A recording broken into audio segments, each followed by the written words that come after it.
I'd like to go home. And I'd like the McRib to be available year-round. But sometimes dreams don't come true. No other fast food item has a more obsessively loyal fan base than the McRib. Since its invention in 1981, the on-again, off-again barbecue pork sandwich, and we're being super generous when we call it a barbecue pork sandwich, has become a seasonal favorite, with customers waiting for its return like kids eagerly waiting for Santa Claus or the Easter Bunny. For some, it's the novelty of it, for others, the nostalgia, and there are even those out there who love the McRib simply because they think it tastes good. Seriously, they are out there. But whatever the reason, it seems like people just can't get enough of McDonald's McRib. Which is shocking because when the McRib was first launched in the early 80s, it kinda tanked. Nobody really cared for it, not like they do today. In fact, the whole initial rollout of the sandwich was met with such a big whatever that the McRib could have easily faced the same fate as other Mickey D failed products, such as the chopped beef steak sandwich and onion nuggets. And if you actually ate either of those two, bravo on still being alive. So when you think about it, it's pretty amazing and actually impressive that over 40 years since its initial release, we're still talking about and eating, well, some of us, the McRib. It actually may be one of the most well-known and popular fast food items ever created in the history of fast food. Love it or hate it, eat it on the regular or never even tried it, the McRib has been burned into our brains and shows no signs of going away. Which begs the question, how did the McRib get so popular? It was a failure from the start from a company not even known for making anything other than burgers and fries, with no association to barbecue or its culture, and yet it's still in the food and pop culture zeitgeist decades after it was invented. How the hell did that happen? Let's find out. First things first, let's just break down what exactly a McRib is. Is it a pork sandwich? Yes, definitely. Is it a rib sandwich? No, not remotely. The McRib is a shaped patty. No ribs involved, that means no bones and little to no rib meat. According to Rob Canal, director of McDonald's US supply chain in 2009, quote, primarily it's shoulder meat. The pork meat is chopped up, then seasoned, then formed into that shape that looks like a rib back. Then we flash freeze it. The whole process from fresh pork to frozen McRib takes about 45 minutes. Restructured meat products, yes, that's the technical term for what you are eating, are commonly manufactured by using lower valued meat trimmings reduced in size by turning it into a mixture, then reforming to produce a quote-unquote meat log of specific form or shape. Reportedly, the McRib contains nearly 70 ingredients, including a flour bleaching agent used in foam plastics. Yum? And who do we have to thank for the McRib? An inspiring chef looking to make their mark? No. A marketing exec with a late-night brainstorming idea? Nope.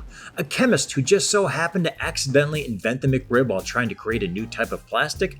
No, but that would be a really cool story. Nope, the reason we have the McRib is not because of someone's brilliant inspiration. The reason we have the McRib is because of the McNugget. Created in 1979, Chicken McNuggets were an immediate hit, but that success led to a chicken shortage within the McDonald's company, which led to complaints from both customers and franchises. At the time, there wasn't a big enough system in place to supply enough chicken for every McDonald's restaurant.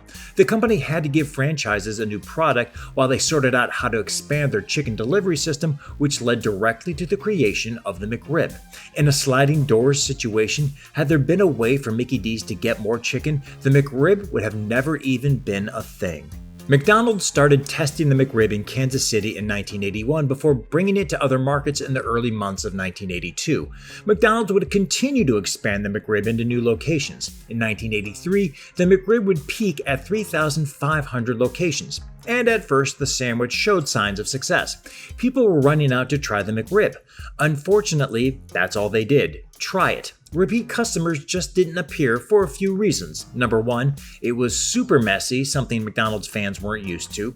Two, barbecue fans really didn't care for the taste. And three, people just couldn't wrap their heads around the fact that a reconstituted, reformed pork patty that looked like a toy sandwich was being offered by a burger joint. By 1984, it was becoming painfully apparent that the McRib was not the runaway success that McDonald's had hoped for, with several news articles at the time referring to it as the McSteak or the McFlop. Ouch. Sales were mediocre, and when McDonald's executives determined that pork is not eaten frequently enough in the United States to stay on the menu, the McRib was removed from restaurants in 1985. And that was it. End of McStory. Or Mick was it? Rather than 100% give up on the McRib, Mickey D's, with the full support of the National Pork Producers Council, who desperately wanted to see more pork products in fast food chains, brought the sandwich back in 1989 for a limited time. It was also brought back sporadically for limited runs in 1990, 91, 92, and 93. And then in 1994, the McRib was officially brought back nationally due in part to its association with one of the greatest movies of all time. That movie? The Flintstones. In the summer of 1984, the Flintstones movie came out. Based on the beloved television cartoon, the movie gave McDonald's a way to get the McRib in front of a new generation of possible future customers. McDonald's teamed up with the movie and turned McDonald's into Rockdonald's. It brought back the McRib and temporarily offered the Grand Poobah meal. It sold Flintstone toys and glass mugs, and this time the McRib was a success. It had nostalgia and novelty on its side, and people were more willing to give the rib-shaped mystery meat a chance. So much so that McDonald's kept the barbecue sandwich on its menu all the way up to 2005. And that's when McDonald's decided to get all janky with the McRib. On November 1st, 2005, McDonald's announced that the McRib would be permanently removed from the menu following a McRib farewell tour. That proved so successful that they did the exact same thing again in 2006 and then again in 2007. And much like a classic rock band that announces they are retiring and doing a farewell tour, only to reform and tour again a year or so later, looking at you, the Eagles, the McRib would disappear and reappear almost on a yearly basis. And to this day, the McRib comes and goes from the McDonald's menu for reasons so unknown that they have spawned several McRib fan conspiracies. Some say the McRib only appears when pork prices are down, guaranteeing that the Golden Arches will turn a profit. Once costs rise, the McRib disappears. Others say that McDonald's is controlling its profit equation by artificially restricting the supply and making location and timing uncertain, priming the pump to get more people into their restaurants. And there are others who say Mickey D's is simply renewing enthusiasm for the McRib simply by making a scarcity in the market. Of course, according to McDonald's, the sandwich's limited availability is due to their desire to provide a varied menu throughout the year. But of course, they would say that. Interestingly, people know what McDonald's is doing. They know the McRib is something of a joke food. They know why McDonald's giveth the McRib and then suddenly taketh it away. They just don't care, as that's part of the fun. Customers can't just walk into their local McDonald's restaurant any time of the year and expect to find a McRib.